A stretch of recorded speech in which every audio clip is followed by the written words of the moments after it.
And now chapter 23 of the Madhya Lila, life's ultimate goal, love of Godhead.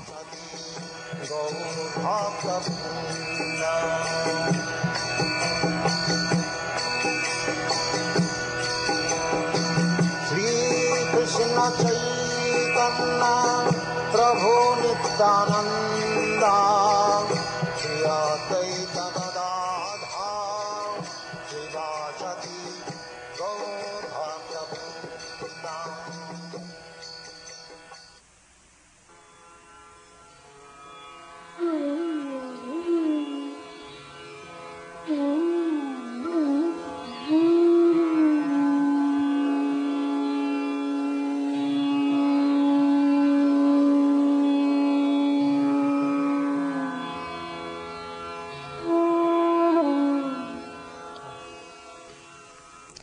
The most munificent Supreme Personality of Godhead, known as Gora Krishna, distributed to everyone, even the lowest of men, his own confidential treasury in the form of the nectar of love of himself and the holy name.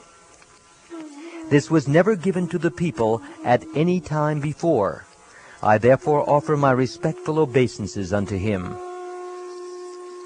All glories to Sri Chaitanya Mahaprabhu. All glories to Lord Nityananda. All glories to Advaita-charya. And all glories to all the devotees of Lord Chaitanya Mahaprabhu.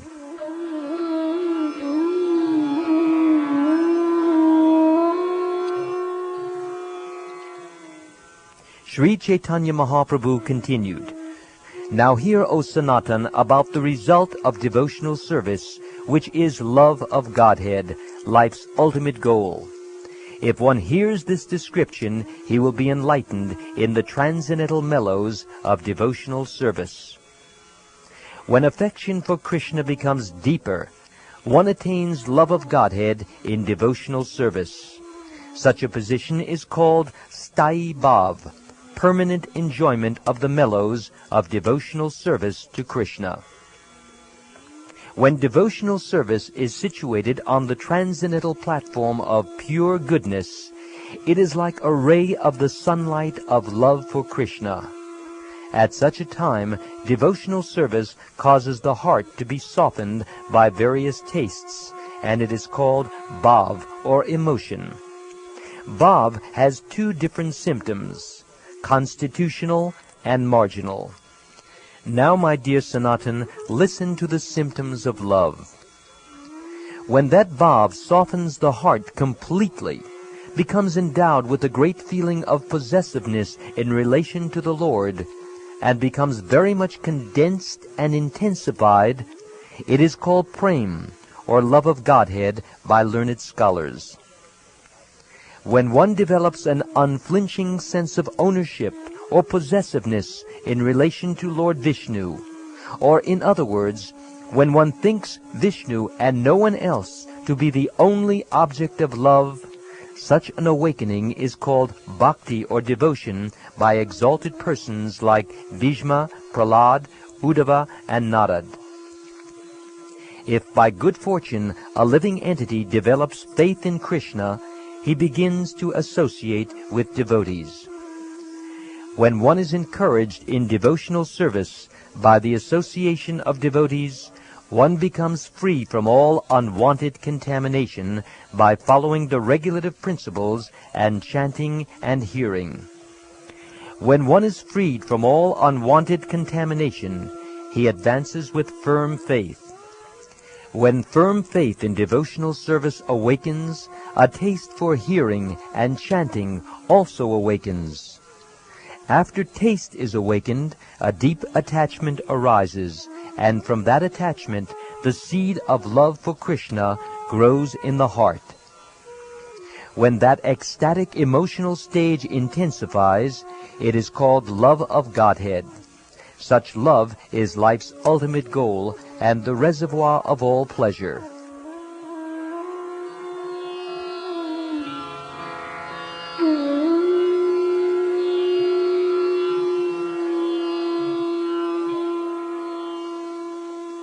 In the beginning there must be faith. Then one becomes interested in associating with pure devotees. Thereafter one is initiated by the spiritual master and executes the regulative principles under his orders. Thus one is freed from all unwanted habits and becomes firmly fixed in devotional service. Thereafter one develops taste and attachment.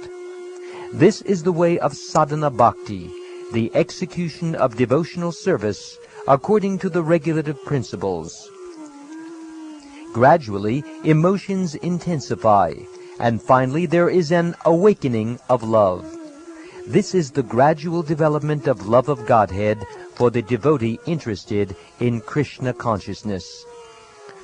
The spiritually powerful message of Godhead can be properly discussed only in a society of devotees, and it is greatly pleasing to hear in that association. If one hears from devotees, the way of transcendental experience quickly opens to him, and gradually he attains firm faith that in due course develops into attraction and devotion. If one actually has the seed of transcendental emotion in his heart, the symptoms will be visible in his activities. That is the verdict of all revealed scriptures. When the seed of ecstatic emotion for Krishna fructifies, the following 9 symptoms manifest in one's behavior. Forgiveness, concern that time should not be wasted. Detachment, absence of false prestige. Hope, eagerness, a taste for chanting the holy name of the Lord. Attachment to descriptions of the transcendental qualities of the Lord, and affection for those places where the Lord resides, that is, a temple or a holy place like Vrindavan. These are called anubhav, subordinate signs of ecstatic emotion. They are visible in a person in whose heart the seed of love of God has begun to fructify. If love for Krishna in a seedling state has fructified in one's heart, one is not agitated by material things. In the Srimad Bhagavatam, Maharaj Parikshit says, "O Brahmins, just accept me as a completely surrendered soul, and let Mother Ganges, the representative of the Lord, also accept me in that way, for I have already taken the lotus feet of the Lord into my heart. Let the snake bird, or whatever magical thing the Brahman created, bite me at once. I only desire that you all continue singing the deeds of Lord Vishnu." Not a moment should be lost. Every moment should be utilized for Krishna or connected with him. With their words, they offer prayers to the Lord. With their minds, they always remember the Lord. With their bodies, they offer obeisances to the Lord. Despite all these activities, they are still not satisfied. This is the nature of pure devotees. Shedding tears from their eyes, they dedicate their whole lives to the Lord's service. In the material field, people are interested in material enjoyment, mystic power, and sense gratification. However, these things do not appeal to the devotee at all. King Bharat was very eager to attain the association of the Supreme Personality of Godhead, Krishna, who is called Uttama Shloka, because poems and prayers are offered to him for his favor. In his youth, King Bharat gave up his attractive wife and children, as well as his beloved friends and opulent kingdom, just as one gives up stool after passing it. Although a pure devotee's standard is above all, he still considers himself to be in the lowest stage of life. Bharat Maharaj always carried affection for Krishna within his heart. Although Bharat Maharaj was the crown jewel of kings, he was still wandering about and begging alms in the city of his enemies. He was even offering respects to chandalas, low-class men who eat dogs. A fully surrendered devotee always hopes that Lord Krishna will be kind to him. This hope is very firm in him. In the nectar of devotion, a devotee prays, O my Lord, I do not have any love for you, nor am I qualified for discharging devotional service by chanting and hearing. Nor do I possess the mystic power of a Vaishnav, knowledge or pious activities. Nor do I belong to a very high caste family. On the whole, I do not possess anything. Still, O beloved of the gopis, because you bestow your mercy on the most fallen, I have an unbreakable hope that is constantly in my heart. That hope is always giving me pain. This eagerness is chiefly characterized by an ardent desire to associate with the Lord. As mentioned in the Caitanya-caritamrta, O Krishna, O flute player, the sweetness of your early age is wonderful within these three worlds. You know my unsteadiness, and I know yours. No one else knows about this. I want to see your beautiful, attractive face somewhere in a solitary place. But how can this be accomplished? Due to having great relish for the holy name, one is inclined to chant the Hare Krishna Maha Mantra constantly. And in the Bhakti-rasamrita Sindhu it is said, O Govinda, this youthful girl named Radhika is today constantly pouring forth tears like nectar falling from flowers. She is also singing your holy name in a sweet voice. At this stage of bhav, a devotee has awakened the tendency to chant and describe the transcendental qualities of the Lord. He has attachment for this process. Again, in the Caitanya-caritamrta, O my Lord, the transcendental body of Krishna is very sweet, and his face is even sweeter than his body. The soft smile on his face, which is like the fragrance of honey, is sweeter still. A devotee absorbed in ecstatic emotion for Krishna always resides in a place where Krishna's pastimes were performed. The Bhakti-rasamrita states, O Lord Pundarikaksha, while chanting your holy name with tears in my eyes, when shall I dance in ecstasy on the bank of the Yamuna? These are the symptoms of a person who has developed attraction, bhav, for Krishna. Now let me describe the symptoms of a person who is actually elevated to love for Krishna. O Sanatan, please hear this from me.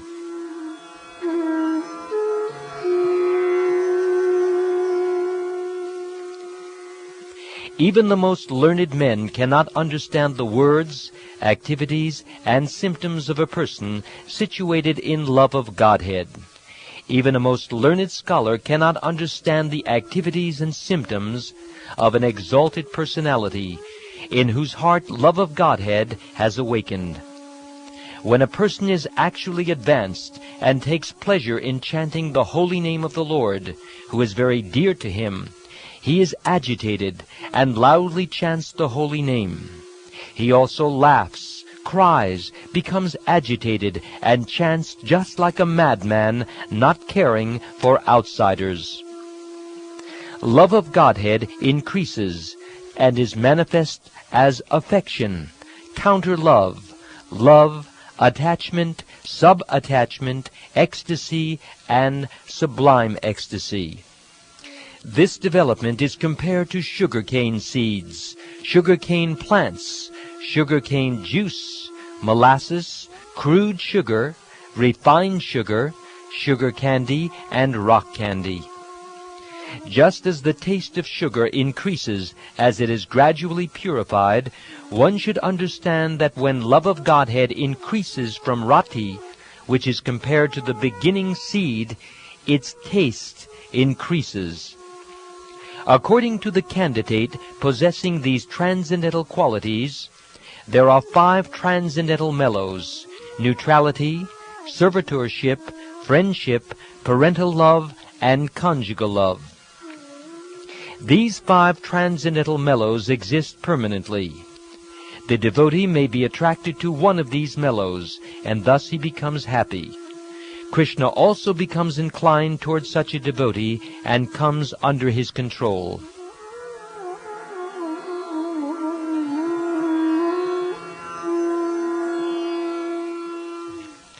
When the permanent ecstasies in neutrality, servitorship, and so on are mixed with other ingredients, devotional service in love of Godhead is transformed and becomes composed of transcendental mellows. The permanent ecstasy becomes a more and more tasteful transcendental mellow through the mixture of special ecstasy, subordinate ecstasy, natural ecstasy, and transitory ecstasy. Yogurt mixed with sugar candy, black pepper, and camphor is very palatable and tasty. Similarly, when permanent ecstasy mixes with other ecstatic symptoms, it becomes unprecedentedly tasty. There are two kinds of particular ecstasies. One is called the support, and the other is called the awakening. The vibration of Krishna's flute is an example of the awakening, and Lord Krishna himself is an example of the support. The subordinate ecstasies are smiling, dancing, and singing, as well as different manifestations in the body. The natural ecstasies, such as being stunned, are considered among the subordinate ecstasies, or anubhav. There are other ingredients beginning with complete despondency and jubilation. Altogether, there are 33 varieties, and when these combine, the mellow becomes very wonderful. There are 5 transcendental mellows: neutrality, servitorship, friendship, paternal affection, and conjugal love, which is also known as the mellow of sweetness. Conjugal love excels all others. The position of neutrality increases up to the point where one can appreciate love of Godhead. The mellow of servitorship gradually increases to the point of spontaneous love of Godhead. After the mellow of servitorship, there are the mellows of friendship and paternal love, which increase to subordinate, spontaneous love. The greatness of the love found in friends, like Subal, extends to the standard of ecstatic love of Godhead. There are 2 divisions of each of the 5 mellows: yoga, or connection, and viyoga, or separation. Among the mellows of friendship and parental affection, there are many divisions of connection and separation. Only in conjugal mellow are there 2 ecstatic symptoms called rudha, advanced, and adhirudha, or highly advanced.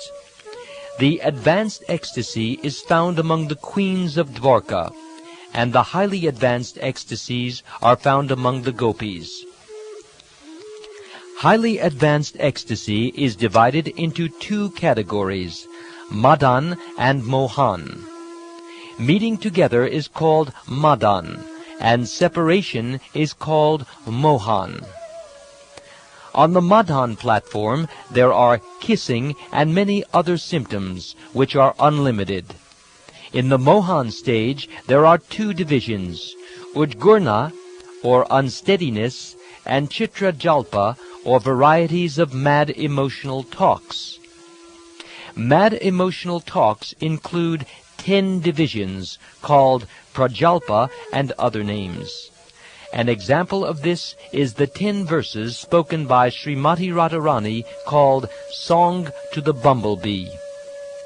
Udgurna, or unsteadiness, and Vishvas Chesta, or boastful activities, are aspects of transcendental madness.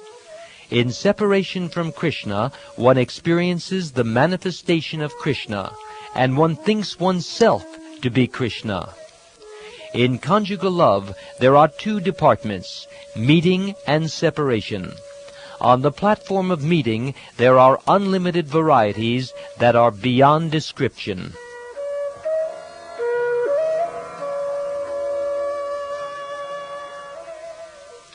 Vipralambha has 4 divisions: Purva Rag, Man, Pravas, and Prema Vaichitya.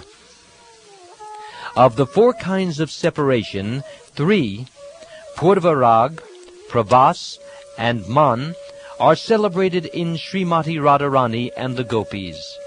In Dwarka, among the queens, feelings of prema vaichitya are very prominent. As expressed by one of Lord Krishna's queens in Dwarka in the Srimad Bhagavatam, "My dear friend Kurari, it is now night, and Lord Sri Krishna is sleeping. You yourself are not asleep or resting, but are lamenting. Should I presume that you, like us, are affected by the smiling, liberal, playful glances of the lotus-eyed Krishna? If so, your heart is deeply pierced. Is that why you are showing these signs of sleepless lamentation?"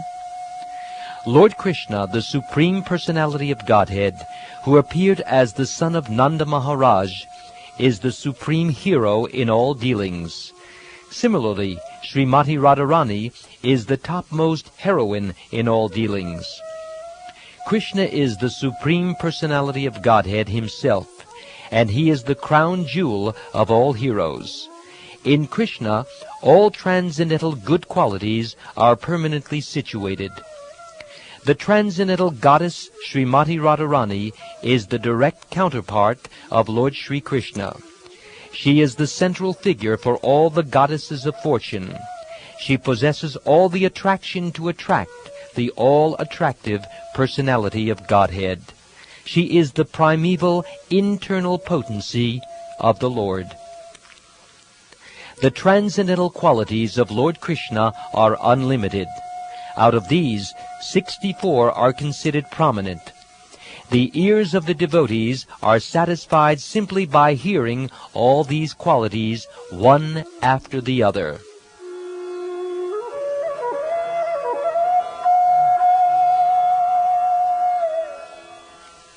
Krishna, the supreme hero, has the most beautiful transcendental body. This body possesses all good features. It is radiant and very pleasing to the eyes. His body is powerful, strong, and youthful. Krishna is the linguist of all wonderful languages. He is a truthful and very pleasing speaker. He is expert in speaking, and he is a very wise, learned scholar and a genius. Krishna is very expert in artistic enjoyment. He is highly cunning, expert, grateful, and firmly determined in his vows. He knows how to deal according to time, person, and country, and he sees through the scriptures and authoritative books. He is very clean and self-controlled. Lord Krishna is steady, his senses are controlled, and he is forgiving, grave, and calm. He is also equal to all. Moreover, he is magnanimous, religious, chivalrous, and kind. He is always respectful to respectable people. Krishna is very simple and liberal. He is humble and bashful, and he is the protector of the surrendered soul. He is very happy, and he is always the well-wisher of his devotee. He is all auspicious, and he is submissive to love. Krishna is very influential and famous, and he is the object of attachment for everyone. He is the shelter of the good and the virtuous. He is attractive to the minds of women, and he is worshipped by everyone. He is very, very rich. Krishna is the supreme, and he is always glorified as the supreme Lord and controller. Thus, all the previously mentioned transcendental qualities are in him. The 50 qualities of the Supreme Personality of Godhead above mentioned are as deep as an ocean. In other words, they are difficult to fully comprehend. These qualities are sometimes very minutely exhibited in living beings, but they are fully manifest in the Supreme Personality of Godhead. Apart from these 50 qualities, there are 5 other qualities found in the Supreme Personality of Godhead that are partially present in demigods like Shiva. These qualities are: 1. The Lord is always situated in his original position. 2. He is omniscient. 3. He is always fresh and youthful. 4. He is the concentrated form of eternity, knowledge, and bliss. 5. He is the possessor of all mystic perfection. There are another 5 qualities which exist in the Vaikuntha planets in Narayan, the Lord of Lakshmi. These qualities are also present in Krishna, but they are not present in demigods like Lord Shiva or in other living entities. These are 1. Inconceivable supreme power. 2. Generating innumerable universes from the body. 3. Being the original source of all incarnations. 4. Bestowing salvation upon enemies killed. And 5. The ability to attract exalted persons who are satisfied in themselves. Although these qualities are present in Narayan, the dominating deity of the Vaikuntha planets, they are even more wonderfully present in Krishna. Apart from these 60 transcendental qualities, Krishna has an additional 4 transcendental qualities which are not manifest even in the personality of Narayan. These are: 1. Krishna is like an ocean filled with waves of pastimes that evoke wonder within everyone in the 3 worlds. 2. In his activities of conjugal love, he is always surrounded by his dear devotees who possess unequaled love for him. 3. He attracts the minds of all 3 worlds by the melodious vibration of his flute. 4. His personal beauty and opulence are beyond compare. No one is equal to him, and no one is greater than him. Thus the personality of Godhead astonishes all living entities, both moving and non-moving, within the 3 worlds. He is so beautiful that he is called Krishna. Above Narayan, Krishna has 4 specific transcendental qualities: his wonderful pastimes, an abundance of wonderful associates who are very dear to him, like the gopis, his wonderful beauty, and the wonderful vibration of his flute. Lord Krishna is more exalted than ordinary living beings and demigods like Lord Shiva. He is even more exalted than his personal expansion, Narayan. In all, the Supreme Personality of Godhead has 64 transcendental qualities in full. Similarly, Srimati Radharani has unlimited transcendental qualities, of which 25 qualities are principal. Sri Krishna is controlled by these transcendental qualities of Srimati Radharani. Srimati Radharani's 25 chief transcendental qualities are: 1. She is very sweet. 2. She is always freshly youthful. 3. Her eyes are restless. 4. She smiles brightly. 5. She has beautiful auspicious lines. 6. She makes Krishna happy with her bodily aroma. 7. She is very expert in singing. 8. Her speech is charming. 9. She is very expert in joking and speaking pleasantly. 10. She is very humble and meek. 11. She is always full of mercy. 12. She is cunning. 13. She is expert in executing her duties. 14. She is shy. 15. She is always respectful. 16. She is always calm. 17. She is always grave. 18. She is expert in enjoying life. 19. She is situated at the topmost level of ecstatic love. 20. She is the reservoir of loving affairs in Gokul. 21. She is the most famous of submissive devotees. 22. She is very affectionate to elderly people. 23. She is very submissive to the love of her friends. 24. She is the chief gopi. 25. She always keeps Krishna under her control. In short, she possesses unlimited transcendental qualities, just as Lord Krishna does.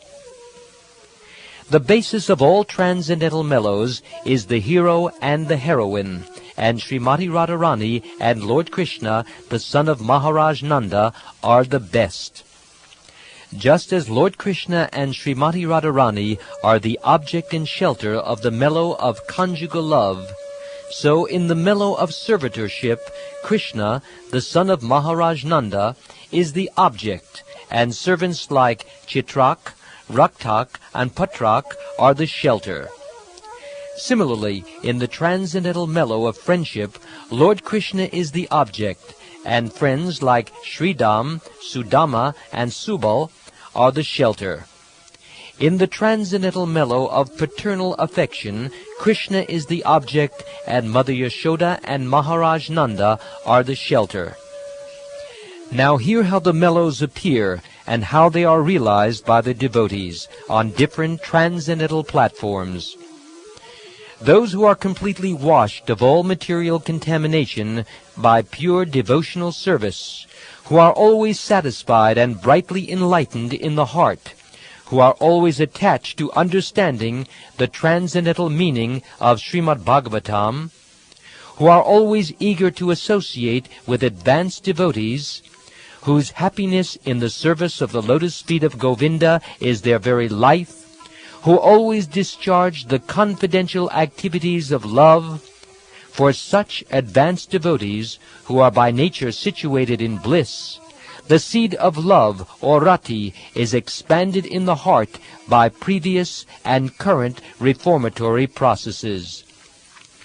Thus the mixture of ecstatic ingredients becomes tasty, and being within the perception of the devotee, reaches the highest platform of wonder and deep bliss. The exchange between Krishna and different devotees situated in different transcendental mellows is not to be experienced by non-devotees. Advanced devotees can understand and appreciate the different varieties of devotional service reciprocated with the Supreme Personality of Godhead. Non-devotees cannot understand the transcendental mellows experienced between the devotee and the Lord. In all respects, this is very difficult, but one who has dedicated everything to the lotus feet of Krishna can taste the transcendental mellows.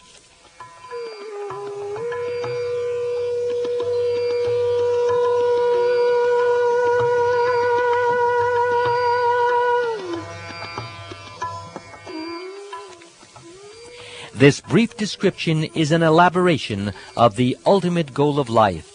Indeed, this is the fifth and ultimate goal, which is beyond the platform of liberation. It is called Krishna Prem Dan, the treasure of love for Krishna.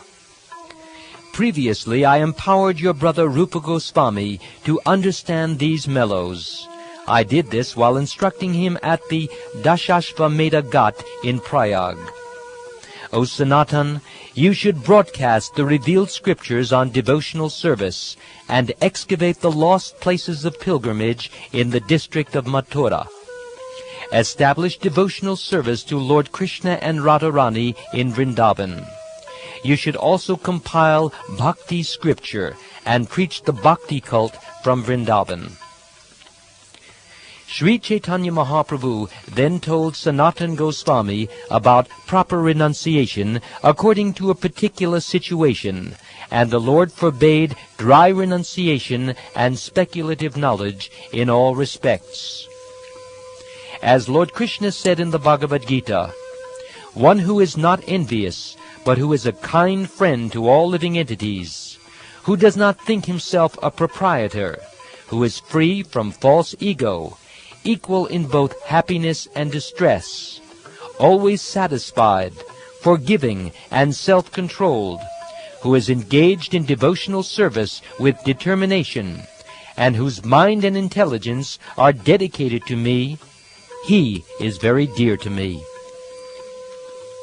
He for whom no one is put into difficulty, and who is not disturbed by anxiety, who is liberated from jubilation, anger, fear, and anxiety, is very dear to me. a devotee who is not dependent on others, but dependent solely on me, who is clean, inwardly and outwardly, who is expert, indifferent to material things, without cares, free from all pains, and who rejects all pious and impious activities, is very dear to me.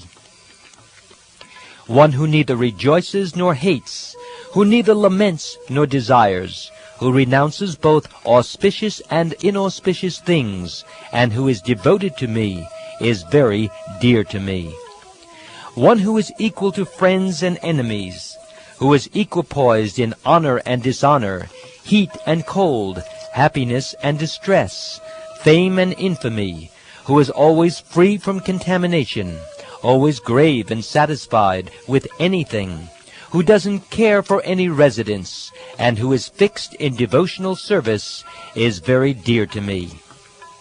He who thus follows this imperishable religious principle of Krishna consciousness with great faith and devotion, fully accepting me as the supreme goal, is very, very dear to me. And Shukdev Goswami tells Maharaj Parikshit in the Srimad Bhagavatam, "Are there no torn clothes lying on the common road? Do the trees, which exist for maintaining others, no longer give alms in charity? Do the rivers, being dried up, no longer supply water to the thirsty? Are the caves of the mountains now closed? Or, above all, does the unconquerable Supreme Personality of Godhead not protect the fully surrendered souls? Why then should learned persons like devotees go to flatter those who are intoxicated by hard-earned wealth?"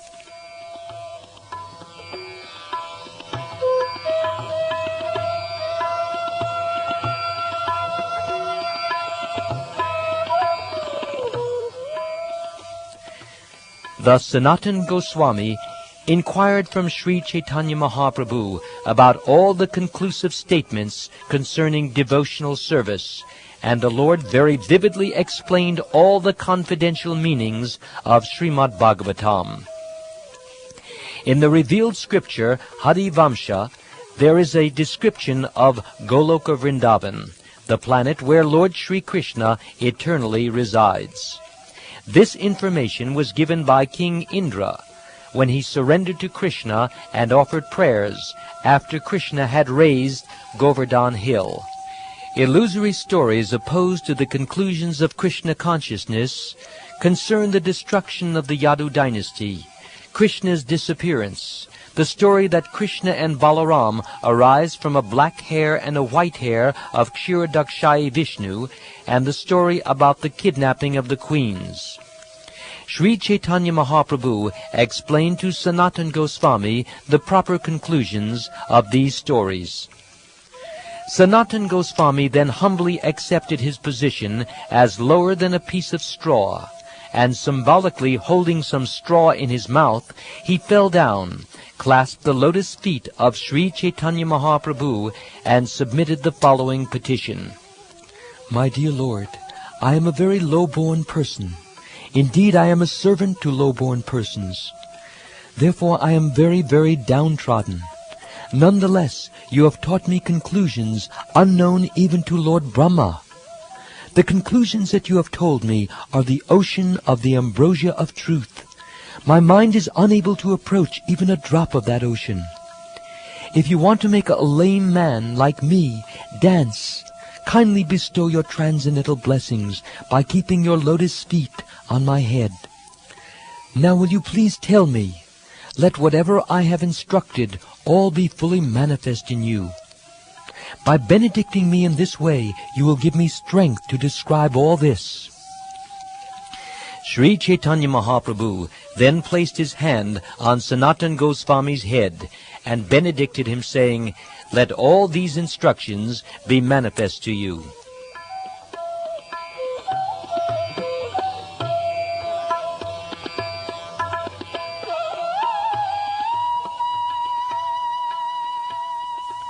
Thus I have briefly described a discussion of the ultimate goal of life, love of Godhead.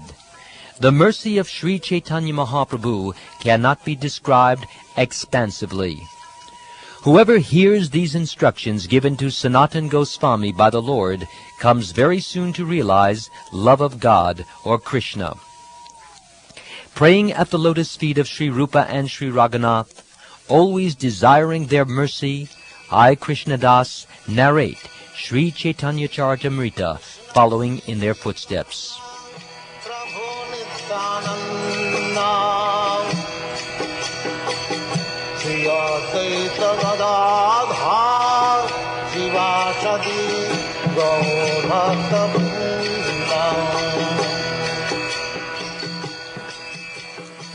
This ends chapter 23 of the Madhya Lila, Life's Ultimate Goal.